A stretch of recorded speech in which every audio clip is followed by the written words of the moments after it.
আমরা কনফিডেন্ট আমরা ওইসব ঘটনার অবতারণা আর দেখব না। আমরা আমাদের কনফিডেন্সের জায়গাটাতে ফেরত যেতে চাই। হুদা কমিশনের সময় রাতের ভোট হয়ে যাওয়ার যে এই যে প্রথা বা চল মানুষের মুখে মুখে যে ব্যবস্থাটা এটা থেকে উত্তরণ ঘটানোর কারণেই আওয়াল কমিশন এসে ব্যালট পেপার সকালে নিয়ে যাওয়া, ভোটের দিন সকালে নিয়ে যাওয়ার জন্য ব্যবস্থা করেছিলেন। আপনারা আবার আগের পদ্ধতিতেই ফেরত গেলেন যে ব্যালট পেপার আগের রাতেই। আমরা কনফিডেন্ট আমরা ওইসব ঘটনার অবতারণা আর দেখব না।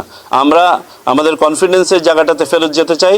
আমাদের সকল সিস্টেম যাতে স্বাভাবিকভাবে কাজ করে সেখানে যেতে হবে। আমাদের যথাযথ সুপারভিশন থাকবে এবং আমরা নজর রাখবো যাতে করে কোনো ধরনের ব্যত্যয় না ঘটে।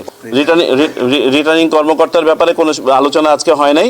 রিটার্নিং কর্মকর্তা সাধারণত আপনারা জানেন জেলা প্রশাসকরা হয়ে থাকেন, এর বাইরেও আমাদের কিছু প্রস্তাবনা আছে, সেগুলো নিয়ে আমরা আলোচনা করছি, যথাসময়ে জানতে পারবেন। আমরা তো নিষেধ করে দিচ্ছি এখানে, যদি তবে কিছু রাষ্ট্রীয় জিনিস আছে যেগুলো এখানে কোনটা করা যায় না, অনুদান, আপনার বিভিন্ন ধরনের নতুন করে কোনো প্রকল্প গ্রহণ ইত্যাদি, যেগুলো চলমান প্রকল্প সেগুলো তো বাধাগ্রস্ত করার বা পরিকল্পিত প্রকল্প সেগুলো নির্বাচন কমিশন বাধাগ্রস্ত করবে না। নতুন কোনো প্রকল্প, জি। তবে আবারও খেয়াল রাখতে হবে আমাদের কিন্তু এই মুহূর্তে একটা অন্তর্বর্তীকালীন সরকার আছে যেটার ক্যারেক্টার হচ্ছে নির্দলীয়। সুতরাং এখানে আমাদের নির্বাচন কমিশন তার জুরিসডিকশন ব্যবহার করবে, ডিসক্রিশনারি ব্যবহার করবে। কোনো অবস্থাতে যেন চলমান উন্নয়ন কর্মকাণ্ড প্লাস আপনার পরিকল্পিত উন্নয়ন কর্মকাণ্ড যেন ব্যাহত না হয়।